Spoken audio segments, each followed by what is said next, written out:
Quizá el problema más grave que tenemos los humanos es no sentirnos parte de nuestro entorno. Es creernos superiores al resto de los seres vivos. Es no vivir de forma armónica con nuestro planeta. Hoy, nuestro planeta arde. Nuestra casa arde. Se inunda.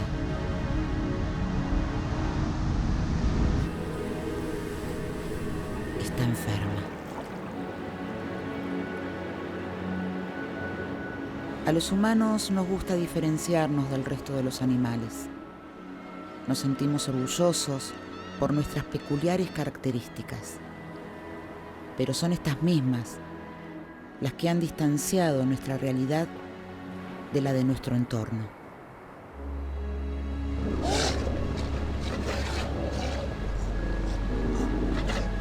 Somos capaces de resolver problemas, de adaptarnos, de habitar casi cualquier espacio en el planeta. Sin embargo, hemos modificado tanto nuestro ambiente, hemos explotado tanto los recursos naturales, que hoy nos encontramos cerca de alcanzar el punto de no retorno. Un punto que una vez pasado no tiene marcha atrás. Vivimos una contradicción enorme. El desarrollo y crecimiento de las ciudades, las nuevas tecnologías y el avance del confort en nuestro estilo de vida están provocando cambios y alteraciones en nuestro alrededor que nos perjudican. La Tierra ya ha pasado por otras catástrofes y lo ha sobrellevado. Ya han existido otras especies que han habitado y dominado el planeta. También han desaparecido. Nuestro planeta permanecerá y seguirá su historia.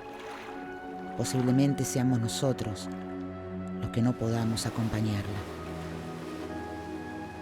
La historia humana es muy pequeña si la comparamos con los tiempos de la Tierra, con el tiempo que tarda el mar en degradar una roca, con los tiempos de una montaña y el de los continentes en moverse centímetros. Llevamos poco tiempo habitando la Tierra. Sin embargo, el daño que el hombre, como especie, ha generado no tiene antecedentes. Aún hay posibilidades de frenar, pero hay muchos cambios que hacer. Probablemente empezar a mirar a nuestro alrededor, como a cualquier ecosistema natural. No deberíamos ser tan diferentes. Podríamos empezar con cumplir una regla básica. Ningún ecosistema natural genera residuos.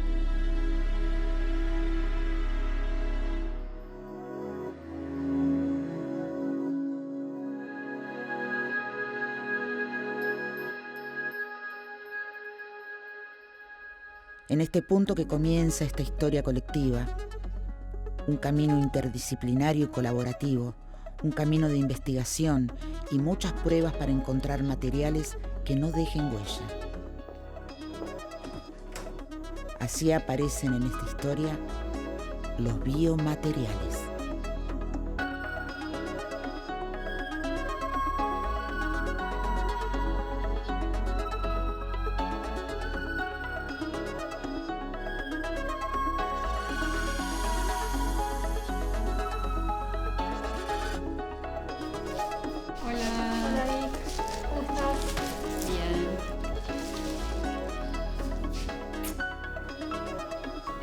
¿Todo bien? Qué bueno lo que trajiste.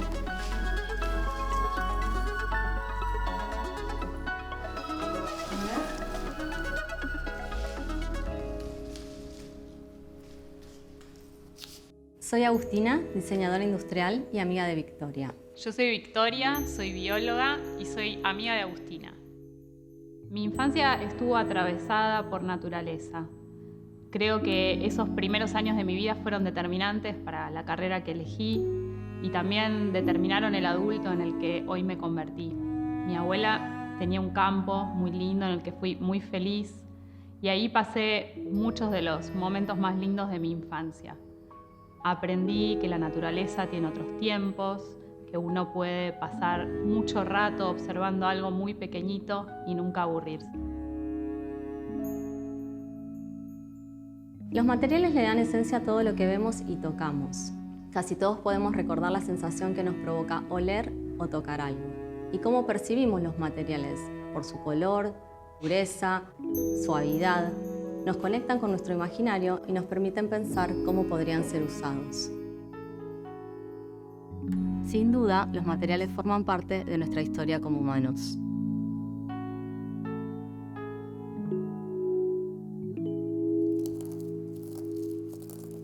Los biomateriales se definen como materiales creados a partir de sustancias, sustratos y componentes naturales. Por lo tanto, son biodegradables. A diferencia de otros materiales que no se degradan o tardan años en degradarse, generando contaminación y residuos. Al empezar esta investigación nos dimos cuenta que es mucha la gente que está tomando este camino. Hay muchos grupos de investigación en el exterior, en el país, incluso en nuestra ciudad, que están tomando esta dirección de estudio. Soy Gustavo Abraham, licenciado en Química y doctor en Ciencias de Materiales por la Universidad Nacional de Mar del Plata. Y mi lugar de trabajo es el INTEMA, el Instituto de Investigaciones en Ciencia y Tecnología de Materiales, aquí en Mar del Plata. Mi nombre es Roxana Rusecaite, yo soy licenciada en Química de formación de grado y doctora en Ciencia de Materiales. Y estoy en el INTEMA desde el año 1987, así que lo conozco bastante, casi desde sus orígenes. Se ha transformado en un instituto que tiene muchísima proyección y todo lo que se hace es formación de recursos, investigación básica, investigación aplicada y extensión y también vinculación con el medio productivo. Los biomateriales tienen un inicio muy incierto y es el inicio con la misma humanidad. Desde el principio el hombre empleó materiales que tenía a su disposición, como la madera, el lino, el oro, el vidrio, para tratar de mejorar algunos de sus problemas de salud o de su calidad de vida. Luego de un avance con la prueba y error de los mismos, se llega a un diseño mucho más racional, más ingenieril, más pensado para una aplicación como son los biomateriales modernos. Los biomateriales abarcan un campo muy amplio de materiales. Materiales metálicos que cumplen una determinada función muy importante, materiales cerámicos y materiales poliméricos que son los que conocemos normalmente como plásticos.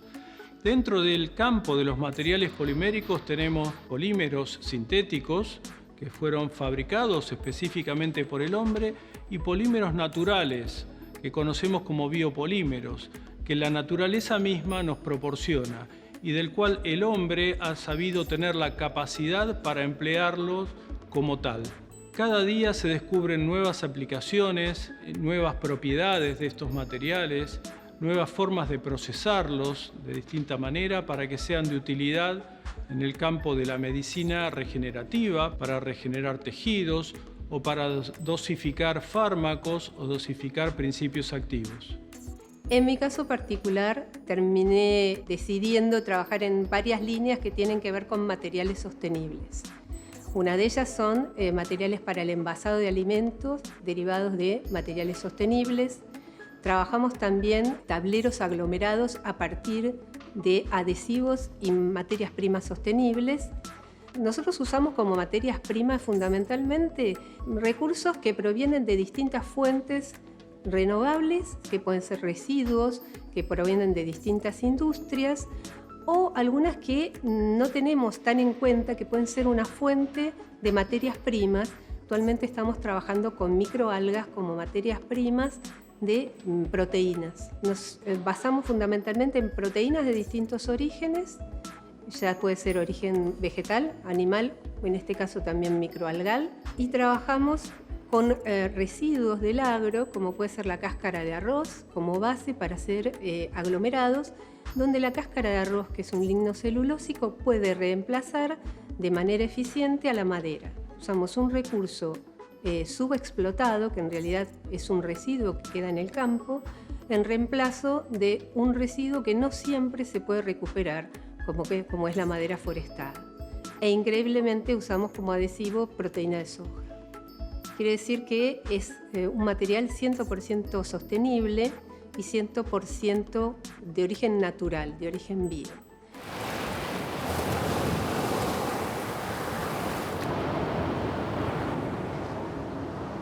Como diseñadores, al definir la materialidad de un producto o proyecto de diseño, es importante que entendamos el impacto que este material genera, es decir, su huella en la tierra. Es interesante entender qué es un residuo. Desde su definición, en realidad, es algo que no sirve o que es descartable. Esto es un concepto que es antropocéntrico y netamente cultural, porque lo que para mí puede ser inservible o desechable, para otra persona puede convertirse en algo de valor, en utilidad, y de esa manera dejar de ser un residuo o basura. En la naturaleza esto no ocurre, ya que la naturaleza es muy buena ahorrando y no hay desperdicios, o el desperdicio tiende a ser nulo. Lo que para un proceso es el descarte se vuelve la materia prima para otro, y así sucesivamente, hasta que finalmente en ese ciclo los hongos y las bacterias terminan descomponiendo todo y volviéndolo a integrar al ciclo de la vida. El hombre se alejó muchísimo de este concepto y esta manera de entender los ecosistemas, y eso es lo que ha ido llevándonos a una crisis que se vuelve cada vez más profunda, y la gestión de los residuos en la sociedad humana se ha vuelto un problema muy grave a tratar.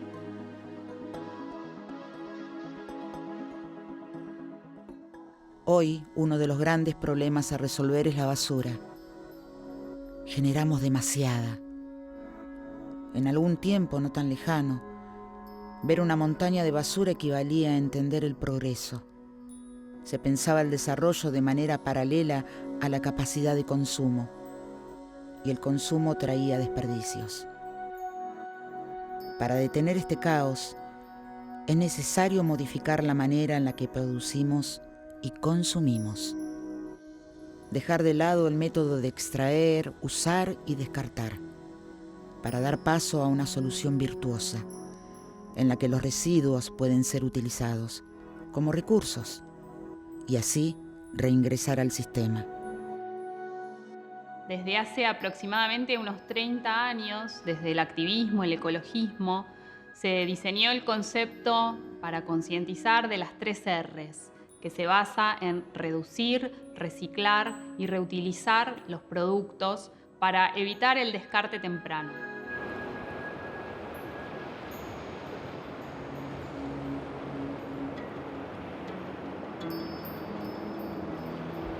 Soy Josefina Díez, licenciada en Gestión Ambiental, y soy la fundadora de Marcimplas. Este proyecto surge en 2020 con la idea de contribuir a una problemática ambiental característica de ciudades grandes, como es la problemática de los residuos.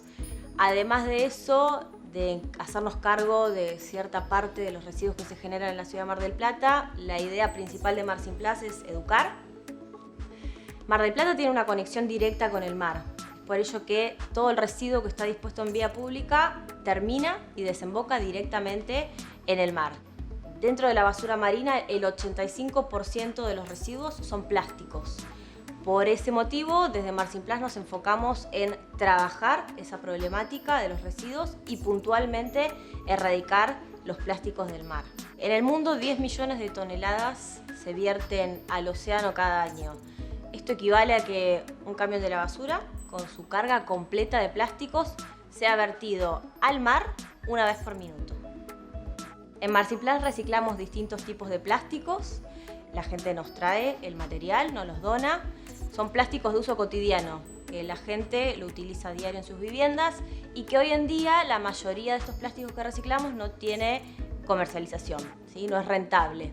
Los productos que elaboramos son de larga vida útil porque son fuertes, porque están pensados en que no terminen en la basura rápidamente, sino que sean productos que puedan utilizarse a lo largo del tiempo, que sean funcionales. Lo que esperamos de Marcinplast es que de alguna forma se formalice el trabajo, que se puedan dar más empleos y que de alguna forma podamos procesar indirectamente más cantidad de plásticos. Hoy en día se procesa una cantidad pequeña, algo que yo digo siempre es que esta es la idea que funciona y que por qué no se replique este proyecto en otras partes o de la ciudad o de la región.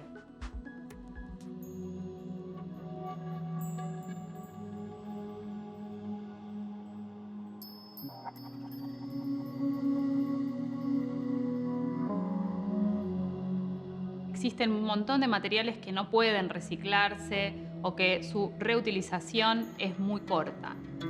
Por eso en los últimos años se han incorporado un nuevo concepto que es el de las 7 Rs, que trabaja, además de sobre los anteriores 3, en rediseñar, recuperar, renovar o reparar esos materiales.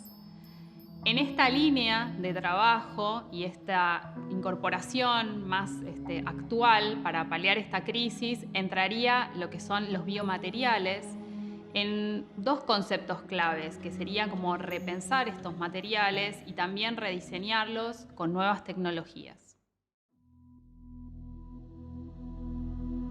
Los biomateriales llegaron a mi vida cuando me sumé al grupo de investigación Sistemas Materiales. Trabajar en equipo con científicos, entendiendo lo micro y lo macro desde la biología y la química, sumando a eso la instancia proyectual para crear materia, fue un cambio en mi camino. En cada visita a Mar del Plata, valoraba más la riqueza de lo natural y de todos esos recursos que los sentía tan propios. Así fue como sentí que había que hacer algo. Este territorio era un punto de conexión con mi identidad, un lugar donde dejar y devolver mi granito de arena. Nos resultó muy sencillo trabajar juntas. Hace muchos, pero muchos años que somos amigas y a pesar de que las dos nos fuimos mudando, siempre estamos cerca, siempre somos vecinas.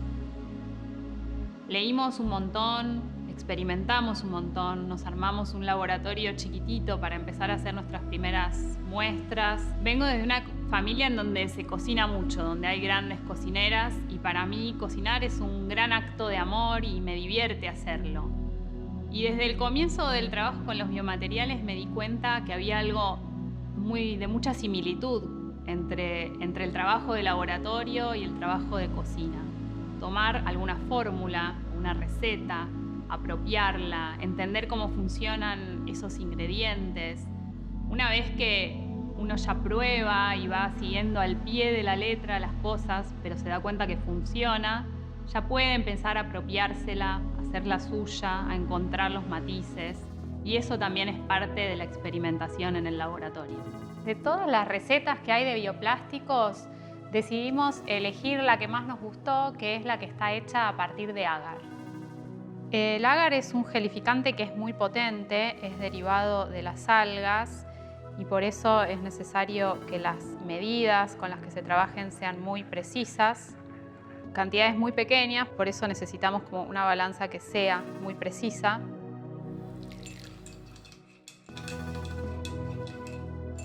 El agar se disuelve en agua fría, pero para que pueda tener su efecto gelificante es necesario calentarlo. Una vez que ya llega a la temperatura de 83 grados, podemos retirarlo del fuego y lo que hay que agregar es algo para que no se rompa, que en este caso es glicerina, que le va a otorgar plasticidad, y un poquitito de un antihongo para que en el proceso no se contamine. Esta es una receta de bioplásticos general sobre la cual se pueden modificar algunos componentes, teñirlo, agregarle colores, distintas texturas.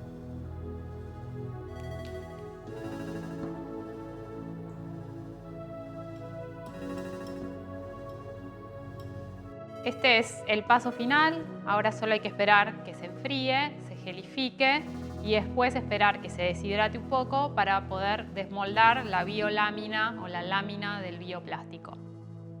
Las primeras muestras que hicimos trabajamos con desechos domiciliarios, particularmente con yerba, que es un desecho muy frecuente, y café.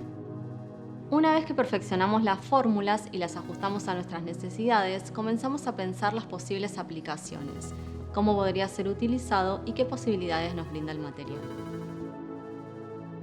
Luego los exponemos a todo tipo de pruebas, como cambio de temperatura, resistencia al agua, torsión, compresión, los plegamos, los rompemos. El plástico es la tercera aplicación del petróleo más usada en el mundo. Al año consumimos 200 millones de toneladas. El petróleo es una fuente no renovable, es contaminante y no biodegradable. Puede tardar hasta más de 1000 años en descomponerse. Para que podamos hacernos una idea del tiempo que demora en degradarse y lo problemático que es su uso, es necesario reflexionar. Desde que se inventaron los primeros plásticos, han pasado apenas 100 años. Sin embargo, toda esa cantidad de material creado sigue dando vueltas por nuestro planeta. Nada aún se ha reincorporado. Los mares y ríos, así como su fauna, sufren las consecuencias más graves. El problema con el plástico va más allá del material en sí. Mucho del plástico que consumimos es plástico de un solo uso. Se crea para ser inmediatamente un residuo. Y si bien existen algunas alternativas lógicas para reducir la cantidad de descartables, eligiendo otros materiales, como envases de vidrio o bolsas de tela, lo cierto es que la bolsa plástica es un recurso muy práctico y por eso muy difícil de desterrar.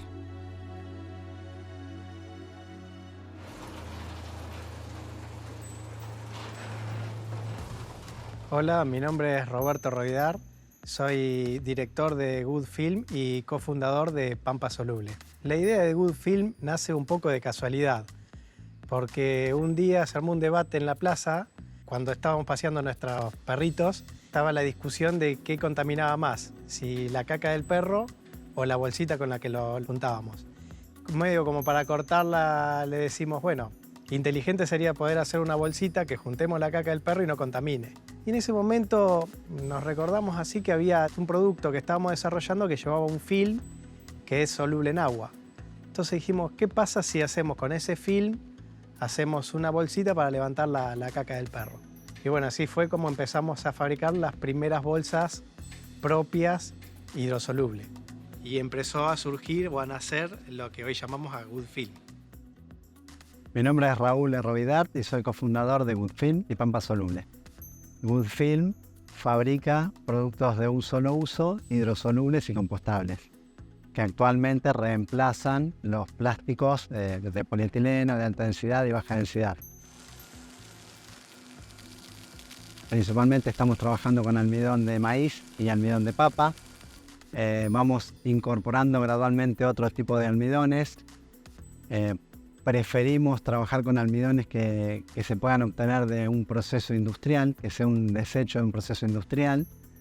Y el segundo material que utilizamos es la glicerina, que de la misma manera que el almidón, estamos trabajando para obtener la glicerina a partir de aceites utilizados. Con estos dos componentes principales y algunos compuestos más, es que desarrollamos la fórmula. El proceso arranca con la formulación en una mezcladora. En esa mezcladora vamos incorporando a través de un procedimiento tiempos, temperaturas. Ahí hacemos la fórmula, que es como un polvo que después se descarga y se carga en la cinta transportadora que va a la extrusora. Una vez que entra en la extrusora, que es la que se utiliza normalmente para trabajar con polvos, se termina de realizar el proceso, la reacción química y la plastificación del producto y salen lo que nosotros decimos unos fideos que luego son enfriados. Lo enfriamos obviamente por aire porque el producto es hidrosoluble. Si lo enfriáramos por agua no obtendríamos ningún pellet al final. Entonces lo enfriamos por aire, por eso la cinta es muy larga porque tiene que ir enfriándose gradualmente. Y después pasa a la pelletizadora. La pelletizadora es una cuchilla circular que va tomando el fideo y lo va cortando en pellet, que va a ser el producto final. Una vez que obtenemos el pellet, ese pellet es embolsado y se prepara para su despacho. Bueno, ahora les voy a explicar cómo es el funcionamiento de esta máquina. Esta es la que fabrica los globos para luego fabricar las bolsas. Se ponen los pellets dentro de esta tolva, luego pasa a través de este tornillo sin fin que va con temperatura y presión. Una vez que pasa por ese tornillo va a este cabezal que arma el tubo. Ese tubo es inflado.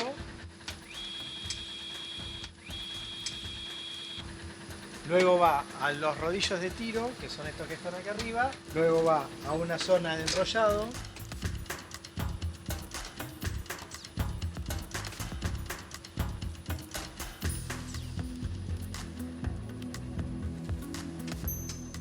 Luego ese rollo va a la máquina de confección que termosella las bolsas, que son las que conocemos hoy en día. Los distintos tipos de bolsas que tenemos fueron surgiendo a medida que fuimos creciendo y que nos fueron pidiendo en el mercado, ¿no? Las primeras bolsas que tenemos son las bolsitas de caca de perro. Luego empezamos a fabricar las bolsas de supermercado, las famosas bolsas camiseta. Después empezamos a hacer bolsas para farmacias. Nosotros tenemos dos grandes composiciones, obviamente tenemos todo un abanico intermedio, pero dos grandes composiciones que son las bolsas que se disuelven en agua fría. Aparte de ser hidrosolubles, son compostables en composteras hogareñas. Es decir, que si estas bolsas no fueran disueltas por el que transportó la mercadería, cae en algún lado del medio ambiente, le puede pasar dos cosas: o que lo agarre la lluvia y lo degrade, o directamente con la humedad ambiente van creciendo hongos y lo va comiendo hasta que lo degrada como si fuera una cáscara de banana. Si no, de todas maneras, el usuario tiene una compostera hogareña, lo mete dentro de la compostera hogareña y se composta junto con los otros residuos orgánicos.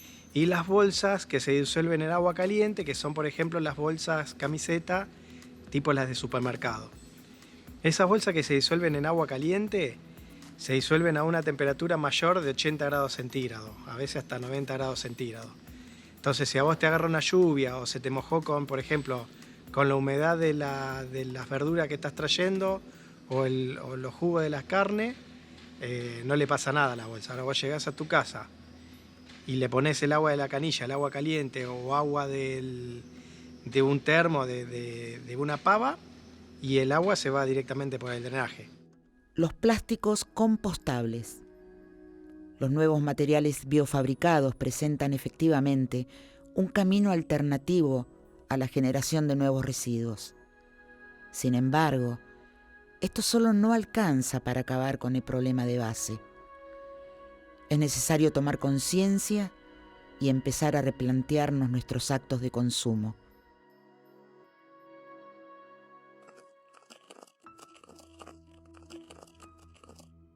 Los biocementos son una subcategoría dentro de los biomateriales.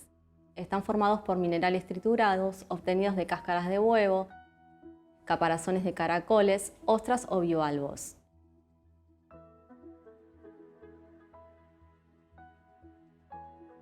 Se unen con un aglutinante, generando un material con características muy similares al cemento.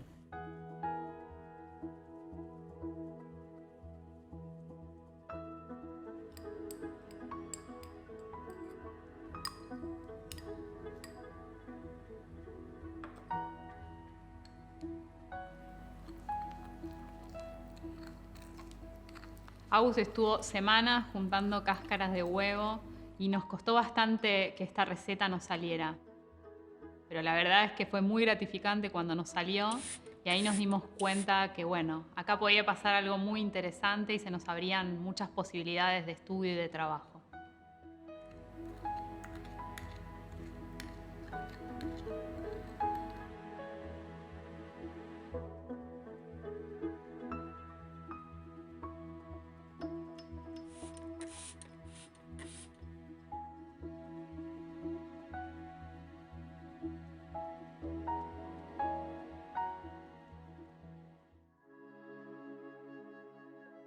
Cuando uno construye una casa está pensando que perdure en el tiempo. Ese pensamiento nos llevó a la idea de usar el material más duradero posible. Sin embargo, cuando construimos, no pensamos en derribar. Cuando hay que hacerlo, una casa no se desarma, se demuele. Los desechos de la construcción representan casi 1/3 del volumen de los residuos a nivel global. Los biocementos podrían ofrecer una alternativa ecológica para la construcción. Los ecoladrillos son otras de las alternativas. Mi nombre es Juliana Lareu, soy arquitecta y docente en la Facultad de Arquitectura, Urbanismo y Diseño de la Universidad Nacional de Mar del Plata, cofundadora y actual conductora de la práctica Superpraxis, estudio que aborda la arquitectura desde múltiples escalas. En el estudio particularmente llevamos adelante un proyecto de investigación y desarrollo sobre biomateriales en alianza con organismos vivos, puntualmente en este caso con el micelio, incorporando también materia de descarte de la industria local, mediante la cual el micelio se alimenta, creciendo en forma de red y aglomerando todas las partículas del sustrato que generamos. El micelio es una red subterránea que lo que hace en el ecosistema básicamente es degradar y descomponer la materia que se encuentra en el medio, sean hojas, ramas o mismo cuerpos en descomposición, y a partir de esa degradación sintetizarla en nutrientes, los cuales intercambia con las especies vegetales a cambio de azúcares y agua, con lo cual tiene un rol en el ecosistema muy importante ya que es un regulador. El objetivo desde Superpraxis es poder generar nuevos modelos y sistemas de producción alternativos más amigables con el medio ambiente y sostenibles también desde el punto de vista social y ambiental.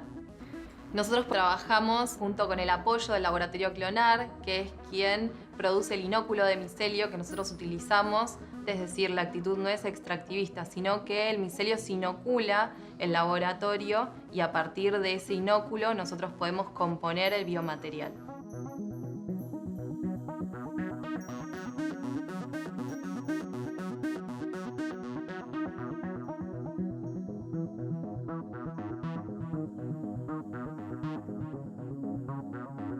El biomaterial tiene la capacidad de copiar absolutamente toda la geometría y el relieve de la matriz donde se le incorpora, con lo cual las posibilidades de aplicación son múltiples e infinitas.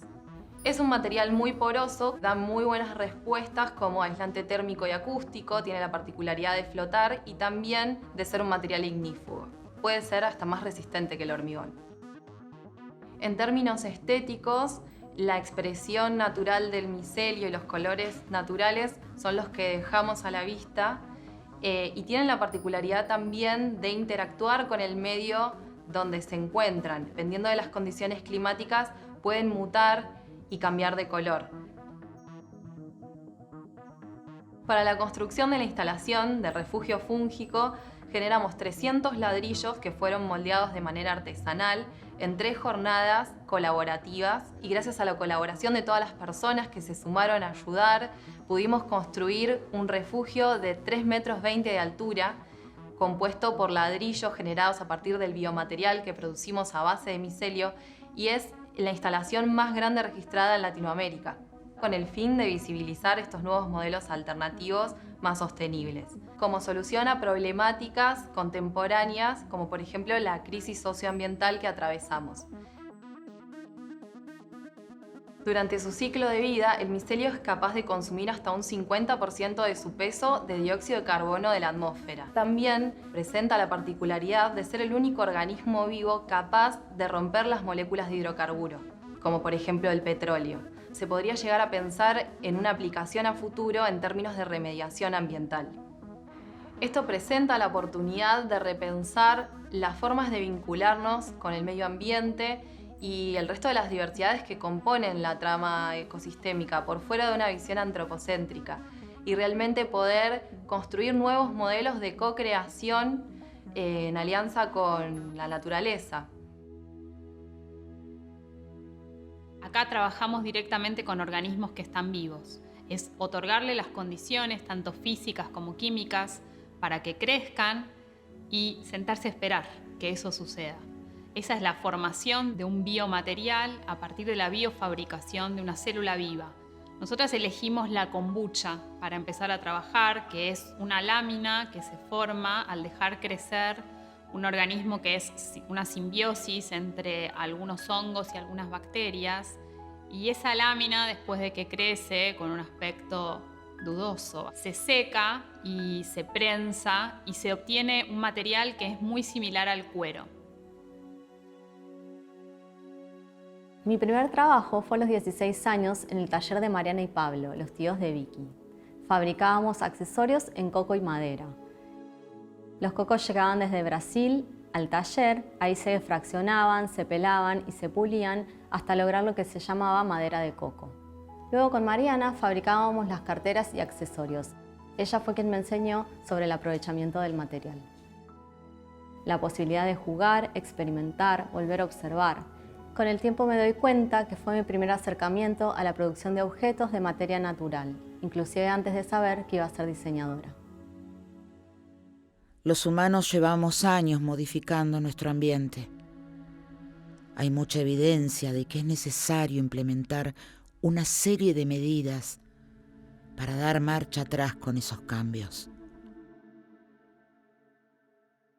El resto de los animales necesitan desarrollar ciertas habilidades físicas a lo largo de su vida para adaptarse a su entorno y así sobrevivir. Sin embargo, los humanos podemos lograrlo con solo una idea. Y lo más interesante de las ideas es que, a diferencia de las habilidades físicas, pueden transmitirse fácilmente de generación en generación. Tenemos la oportunidad de aprovechar esta característica nuestra, esta habilidad a nuestro favor. Solo el 2% del planeta no ha sufrido ninguna intervención humana. El cambio climático global se acelera. Se avecinan impactos mucho más severos si no disminuimos de manera drástica y urgente las emisiones de carbono. Las sequías devastadoras, el calor extremo y las grandes inundaciones ya amenazan la seguridad alimentaria y, por lo tanto, la vida de millones de personas, impactando con más fuerza especialmente sobre los más vulnerables. Los biomateriales ofrecen una alternativa al uso de los plásticos, reemplazando uno de los materiales que más emisiones de carbono genera. Pero también es una alternativa ética, una propuesta para repensar nuestros actos ciudadanos de consumo, nuestros actos de producción, nuestra responsabilidad política. Hay quienes consideran que el mundo biomaterial es la cuarta revolución industrial. Soy Heidi Halt, diseñadora experimental, directora del proyecto de investigación Sistemas Materiales. Hice un viaje a Brasil con una amiga y en uno de los paseos de barco en Isla Grande nos bajamos y era como un poco para recorrer la isla. Ni bien nos bajamos, caminamos un poco por una lomita y en un momento me encontré algo blanco que era muy raro y tenía como una estructura y ahí fue como mi primera atracción. Era como una red muy extraña que no parecía algo como de lo natural. Y ahí le saqué fotos y me empezó como una necesidad de querer saber qué era. O sea, una primera instancia de atracción como de la forma y después fue como, uy, estos organismos son muy locos y tienen como muchas capacidades y están totalmente conectados y le dan nutrientes a todo el bosque, es un sistema de comunicación. Entonces después fue mucho más interesante entender como las estrategias que tienen para hacer todo lo que hacen. que la forma en sí. Creo que algo que generan los biomateriales es esa posibilidad de entender de dónde surgió este material y por qué se está generando, y además qué impacto tiene luego en el planeta. El hecho de poder usar descartes orgánicos o inclusive organismos vivos para generar las estructuras, para generar los materiales, inclusive para generar espacialidad, es algo súper importante para recuperar también el vínculo como más simbiótico con la naturaleza. Y además el poder reemplazar productos, en algunos casos, por ejemplo, de un solo uso, como es el telgopor para el packaging de electrodomésticos, con este tipo de materiales. Estamos usando un material que va a tener un solo uso, pero que después no se va a descartar y va a quedar en el tiempo, sino que se va a poder compostar en el momento, en un ambiente adecuado, y no vamos a estar generando como esta gran polución sin ningún tipo de sentido. Creo que también nos hace como cuestionarnos un poco más el uso de los materiales en general. Los materiales no son malos, ninguno de los materiales que usamos hasta el momento son malos. Lo que está de alguna manera mal es el modo de producción, la cantidad de producción y el consumo de esos materiales.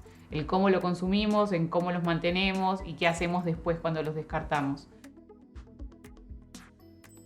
Una vez que empiezas a trabajar con otras disciplinas que te empiezan a abrir como el espectro de lo posible, es como no hay vuelta atrás.